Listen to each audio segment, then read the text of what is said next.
नमस्कार, मैं हारून अहमद और स्वागत करता हूं आपका कॉमेडी टाइम में। आइए चलते हैं आज की चुनावी चर्चा में। कहीं रामाशामी तो कहीं वादे तो कहीं चल रहा है आश्वासनों का दौर। अब गड़ा रहे हैं मतदाताओं पर गिद्ध दृष्टि। जी हां, प्रतापगढ़ नगर परिषद चुनाव में नाम वापसी के साथ ही वार्डों की तस्वीर साफ हो चुकी है। नगर परिषद के 40 वार्डों में कहीं भाजपा का पलड़ा भारी है तो कहीं कांग्रेस का, तो कहीं एक तरफा स्थिति भी है।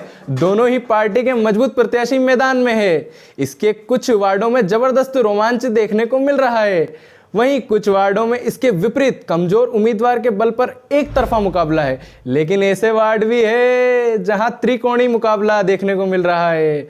दोनों ही दलों के प्रत्याशी अब मतदाताओं को रिझाने के प्रयास में जुट गए हैं।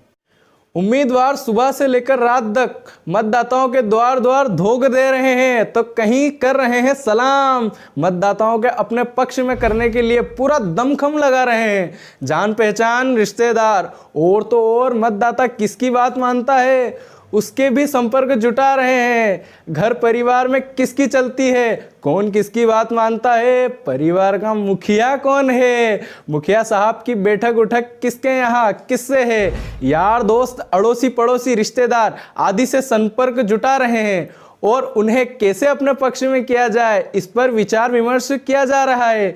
जैसा कि कोई संभावना नजर आ रही है, उन सभी संभावनाओं को खंगाला जा रहा है, साथ ही उसके लिए भी रणनीति बनाई जा रही है।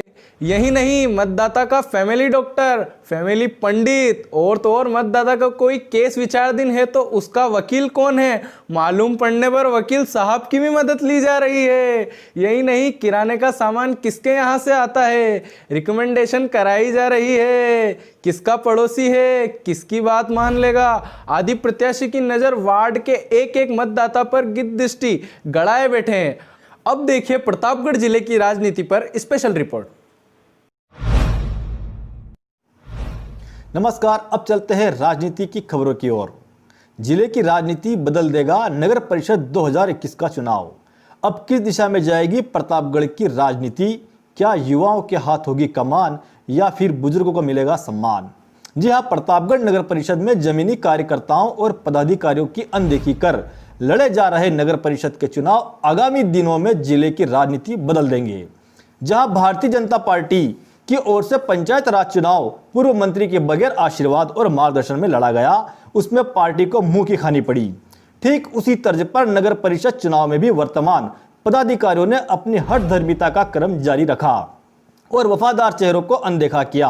यही नहीं, टिकट वितरण में भी पार्टी के स्तंभ पूर्व मंत्री को इससे दूर रखा। यही नहीं, सभापति कमलेश जोशी समेत पूर्व पदाधिकारियों को दरकिनार किया गया, जिसके चलते कुछ वार्डों में निर्दलीय के रूप में बागी उम्मीदवार पार्टी के लिए परेशानियां पैदा कर सकते हैं। हालांकि पूर्व यूडीएच मंत्री श्रीचंद कृपलानी का कहना है कि पार्टी के अंदरूनी विवाद सुलझा लिए हैं, सभी मिलकर चुनाव लड़ेंगे और हम पुनः अपना बोर्ड बनाने में कामयाब होंगे। छोटी साड़ी में भी डैमेज कंट्रोल कर अपना बोर्ड बनाएंगे।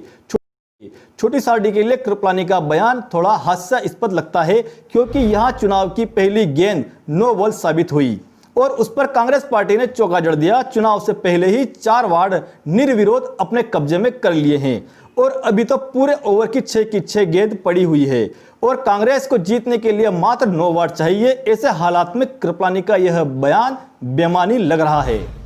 दूसरी ओर प्रतापगढ़ नगर परिषद की स्थिति ठीक इसके विपरीत है। भाजपा और कांग्रेस दोनों दलों के लिए प्रत्याशी चयन अंतिम समय तक गले की फांस बना रहा। इसमें देखने वाली बात यह है कि पार्टी से नाराज कार्यकर्ता और पदाधिकारी अपनी अपनी पार्टियों को कहां तक क्षति पहुंचाएंगे। क्योंकि भाजपा की ओर से सक्रिय कर्मठ और जमीनी कार्यकर्ता या ये कहें कि पार्टी के मजबूत सिपा सालार मनोज सांखला को अंतिम समय तक टिकट नहीं देना, सांखला का इससे खफा होना और कांग्रेस में शामिल होना कांग्रेस के हाथ को मजबूती प्रदान कर रहा है। वहीं प्रचार के दौरान पत्रकारों से सवाल पर विधायक रामलाल मीणा ने पूर्व पालिका अध्यक्ष सुरेंद्र बोरदे को पार्टी के लिए घातक बताया। इसके लिए उनको टिकट नहीं दी गई है। अब देखने वाली बात यह है कि विधायक के इस कथन को बोरदिया कितनी गंभीरता से लेते हैं, इसमें कोई दो राय नहीं है। नंदलाल मीणा भी प्रचार के दौरान इस प्रकार की बयानबाजी कर सुर्खियां बटोरते रहे हैं। उन्हीं के पद चिन्हों पर चलकर रामलाल मीणा भी ऐसी ही बयानबाजी कर सुर्खियां बटोर रहे हैं, इससे भी इनकार नहीं किया जा सकता है। कुछ भी हो, नगर परिषद चुनाव के बाद नगर की ही नहीं जिले की राजनीति में भूचाल आने वाला है, जिसकी सुगबुगाहट शुरू हो चुकी है। यदि भाजपा नगर परिषद अपने कब्जे में रखती है तो वर्तमान जिला अध्यक्ष इस जीत के जहां हीरो बनेंगे, वहीं पूर्व मंत्री नंदलाल मीणा और पूर्व सभापति कमलेश डोसी का कद छोटा होगा। लेकिन नगर परिषद यदि हाथ से फिसल जाती है तो निश्चित रूप से पार्टी संगठन में व्यापक फेरबदल देखने को मिलेगा।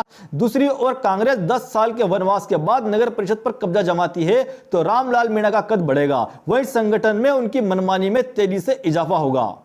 लेकिन मनमानी पूर्वक टिकट वितरण के चलते नाराज वरिष्ठ पदाधिकारी और कार्यकर्ता की नाराजगी के चलते कांग्रेस का प्रदर्शन आशा अनुरूप नहीं रहता है तो रामलाल मीणा की तानाशाही रवैये पर क्या आलाकमान शिकंजा कसेगी, ये देखने वाली बात होगी, क्योंकि यह संभवतः पहला ऐसा चुनाव होगा जिसमें कांग्रेस के कर्णधार समझे जाने वाले उदयलाल आंजना, ओम प्रकाश ओझा, सुरेंद्र बोरदिया, जयंती लाल राठौड़ जैसे सिपा सालार की खामोशी चुनाव एवं पार्टी को किस दिशा में ले जाएगी, ये आने वाला वक्त बताएगा। कुछ भी हो, नगर परिषद 2021 का चुनाव दोनों ही प्रमुख दलों के संगठनों में तब्दीली देखने को मिलेगी। इस फेरबदल में अब युवा चेहरे दोनों दलों के लिए भविष्य तय करेंगे। कल फिर मिलेंगे चुनावी चर्चा में, तब तक के लिए दीजिए मुझे इजाजत। नमस्कार।